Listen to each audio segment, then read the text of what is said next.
श्री शिवाय नमस्तुभ्यम, हर हर महादेव। इस चैनल पर हम आपको गुरुजी पंडित प्रदीप मिश्रा जी के बताए उपायों को वीडियो में करके दिखाते हैं ताकि वे उपाय आपको आसानी से समझ में आ सके।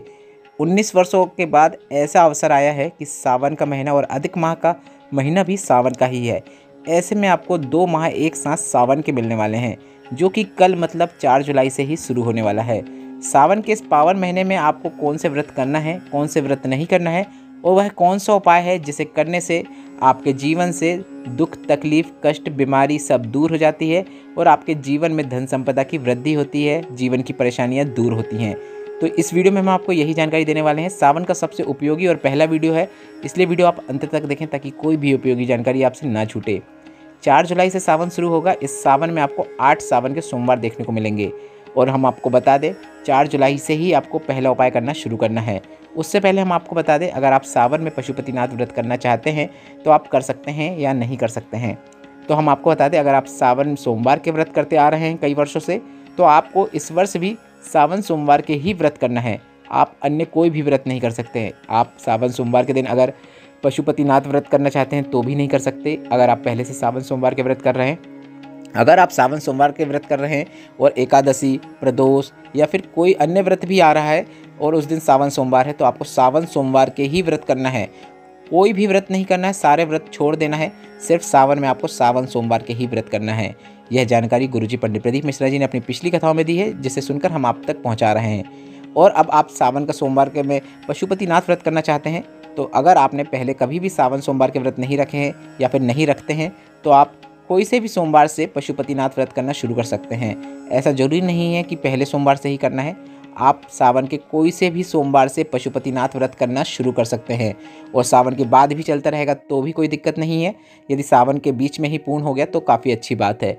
और अब आपका यह प्रश्न होगा कि हम पहले से पशुपतिनाथ व्रत रख रहे हैं, हमारे 4 व्रत पूर्ण हो गए हैं पर एक ही व्रत बचा है और सावन आ गया है, तो हम सावन सोमवार भी रखते हैं, तो हमें क्या करना है। तो यदि आप पहले से पशुपतिनाथ व्रत रख रहे हैं और सावन सोमवार आ गया है जो आप रखते हैं, तो आपको यह करना है कि आपको पशुपतिनाथ व्रत नहीं रखना है। जितने भी बच रहे हैं, 1 बच रहा है पशुपतिनाथ, 2 बच रहा है या 4 बच रहे हैं, जितने भी पशुपतिनाथ व्रत बच रहे हैं उनको आपको सावन के बाद करना है। क्योंकि आप सावन सोमवार रख रहे हैं इसलिए आपको सावन सोमवार के ही व्रत रखना है।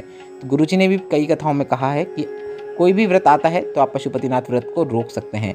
तो आप सावन के व्रत रखिए। यदि आप पशुपतिनाथ व्रत रख रहे हैं तो उन्हें आप रोक दीजिए, क्योंकि आप सावन के व्रत रखते हुए आ रहे हैं।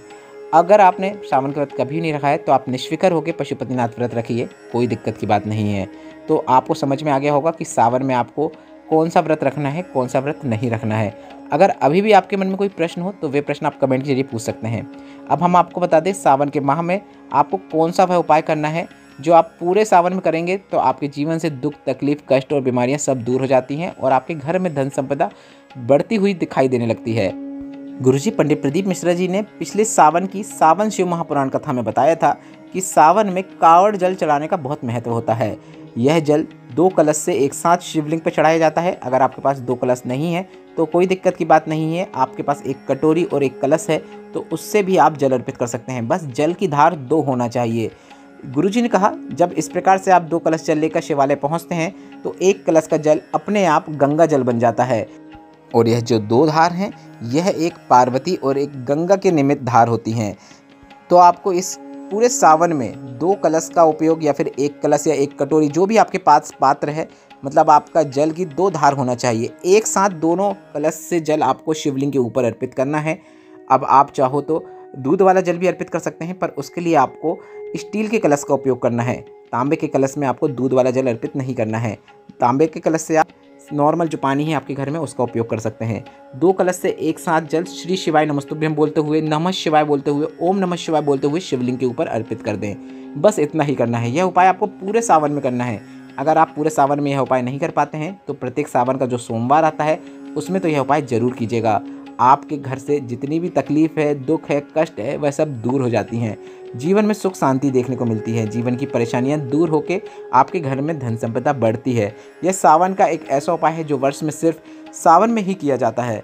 इस वीडियो में बताए गए उपायों से संबंधित अगर अभी भी आपके मन में कोई प्रश्न हो तो वे प्रश्न आप कमेंट के जरिए पूछ सकते हैं। मेरे द्वारा दी गई जानकारी अगर आपको थोड़ी सी भी उपयोगी लगी हो तो वीडियो को लाइक करके कमेंट बॉक्स में आप हर हर महादेव टाइप करना मत भूलिएगा। श्री शिवाय नमस्तुभ्यम, हर हर महादेव।